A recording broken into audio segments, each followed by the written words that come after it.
sini saya berada di rumah produksi pembuatan tepung ya, tepatnya di kelompok tani Campaka Sakti ya, yang ada di Desa Saniter, Kecamatan Kadurejo, Kabupaten Pandeglang.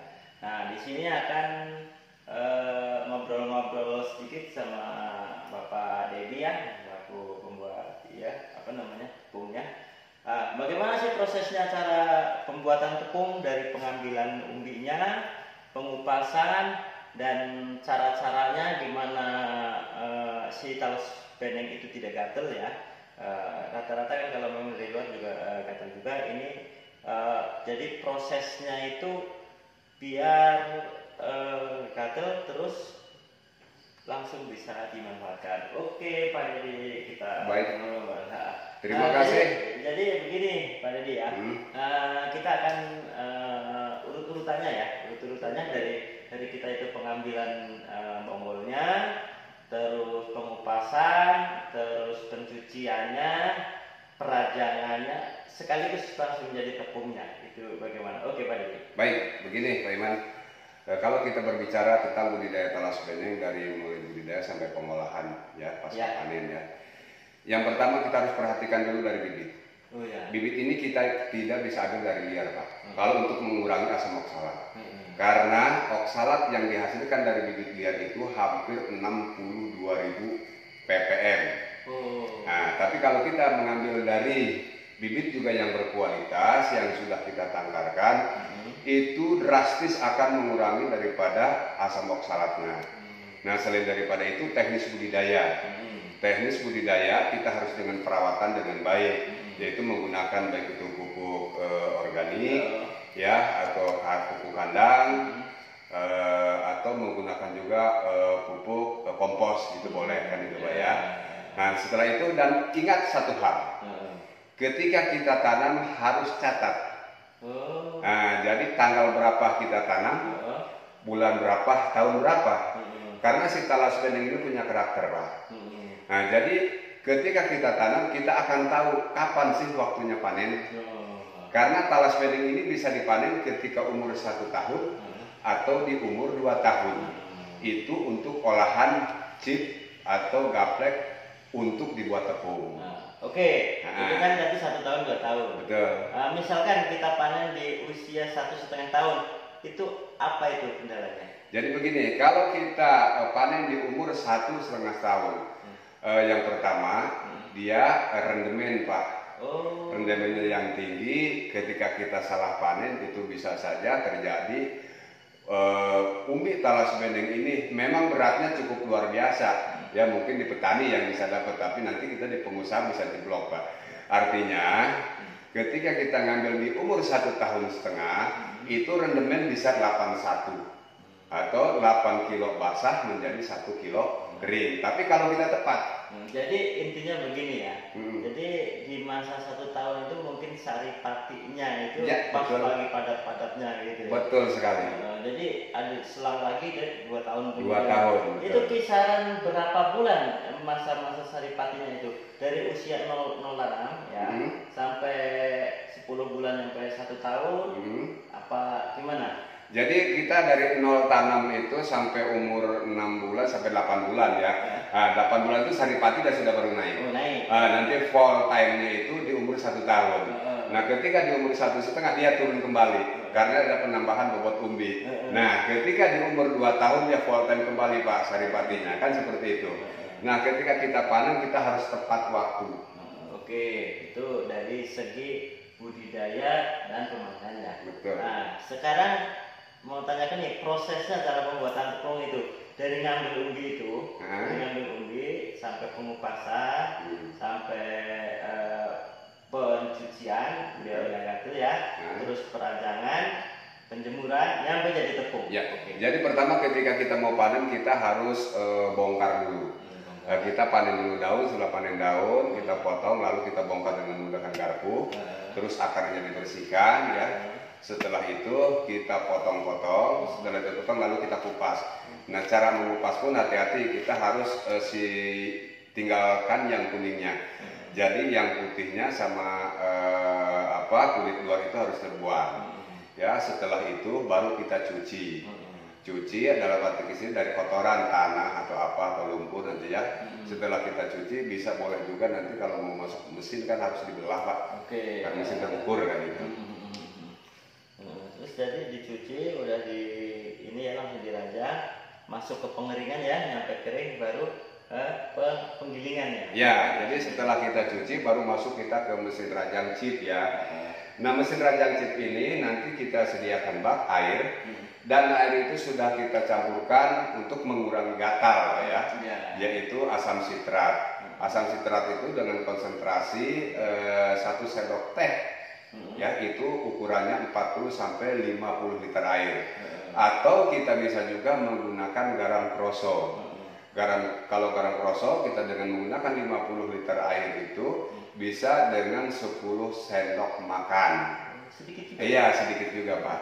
Nah setelah itu, setelah kita cuci, lalu kita tiriskan. Setelah tiriskan, tinggal kita ditempatkan dan dibawa ke tempat penjemuran. Oke. Setelah nanti kering, baru kita proses kembali untuk menjadi tepung. Itu cara ngupasnya bener-bener sampai yang kuning ya? Ya, begini cara ngupas daripada talas beneng. Ya. Kita harus sampai yang kuningnya yang kita dapat ya. Nah, yang putihnya ini harus kita buang karena di sini juga terkandung ada asam oksalat. Tapi ini hasil budidaya, Pak ya. Kalau hasil budidaya memang di asam oksalat itu sudah sangat menurun ya. Nah, harus seperti ini. Cara ngupasnya. Nah, misalkan itu ya, udah kuning kayak gitu kan rasanya sangat kelihatannya kayak menggiurkan warnanya ya. Betul. Itu bisa nggak langsung dimakan? Bisa saja Pak, kita langsung makan ya. Karena ini kan kita hasil budidaya. Ya kan, kalau hasil budidaya itu asam oksalatnya sudah bisa menurun.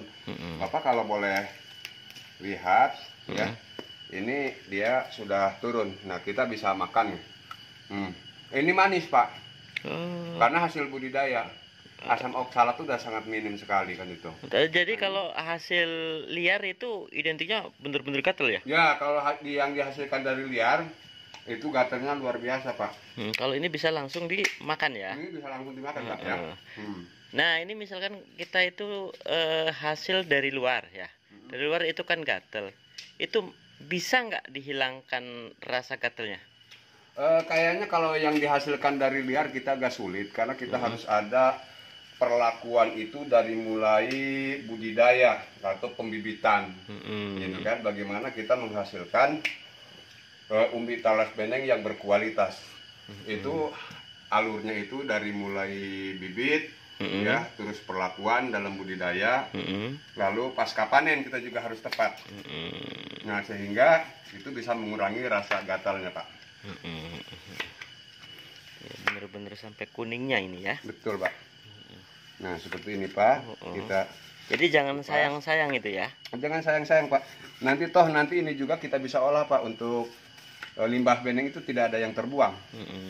Nanti kita buat bisa konsentrat ya. Kita fermentasi buat konsentrat nanti buat pakan ternak baik kambing, sapi atau nanti ternak ikan. Nah ini kenapa saya belah seperti ini? Karena ini nanti masuk ke mesin Pak ya. Oh ya. Masuk ke mesin rajang. Nah setelah ini kita cuci, pencucian biar bagus. Ya, jadi setelah dikupas itu langsung dicuci gitu ya? Langsung dicuci Pak, kita langsung masuk bak ke sini ya.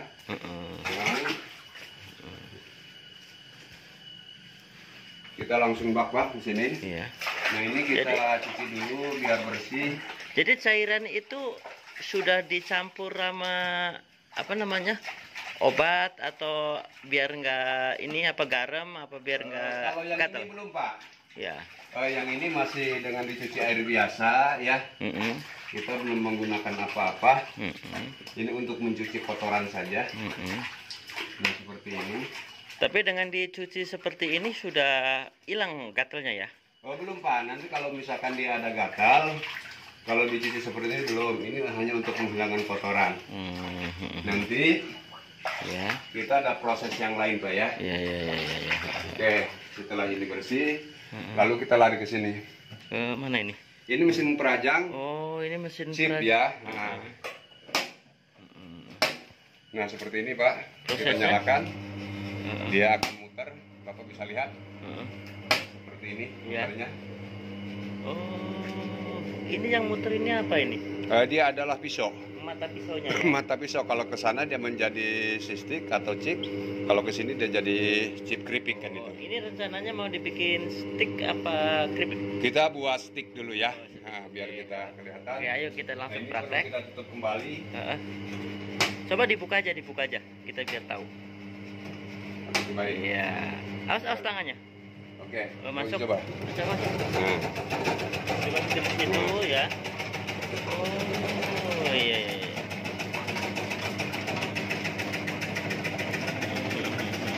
Coba buka aja Pak, buka Pak. Kalau dibuka dia bentar keluar Pak. Oh keluar ya. Nah, Seperti ini ya. ini dengan kapasitas 1 jam itu 2 kintal atau 200 kilo. 200 kilo 1 jam. Ya. Kalau nggak capek tapi ya. Ya.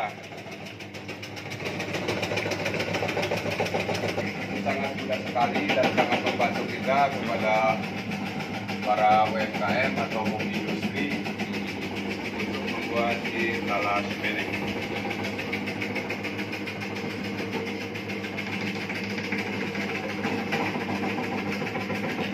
Wah memang bener-bener cepet ya. Setelah itu Pak, ini Ya. kan masuk ke sini kita cuci.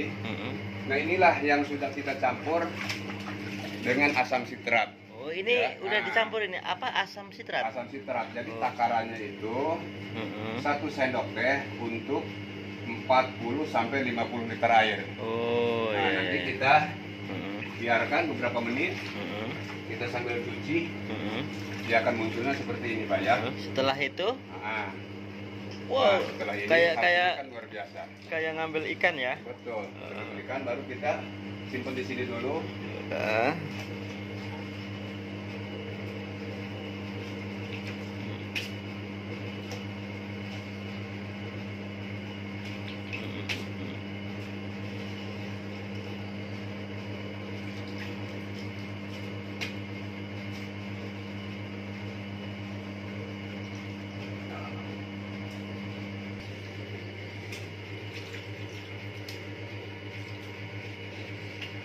Kita tiriskan ini setelah airnya turun Pak.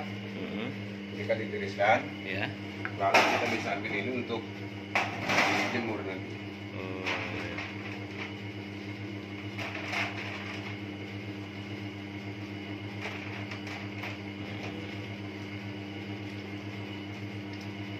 Iya. Setelah itu untuk penjemurannya gimana Pak? Nanti setelah itu baru kita dibawa ke rumah jemur. Ya. Rumah jemur ini yang telah tinggal bawa ke rumah jemur.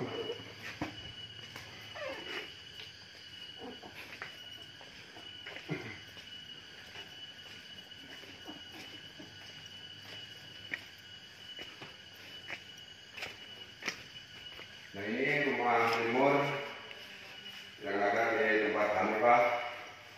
Ini tinggal dijemur seperti Anda. Ya, lalu nanti kita buat. Nah,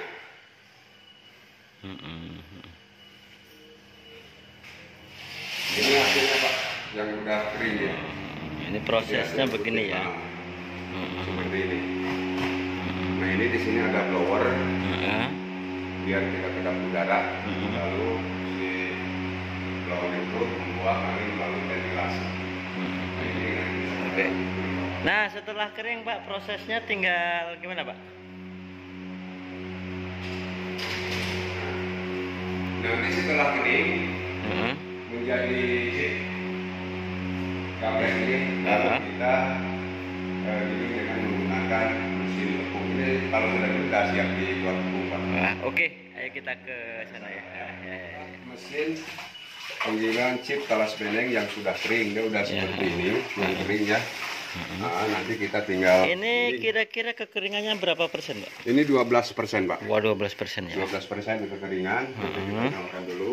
Iya. Si mesinnya ini.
Nanti dikencengan gula.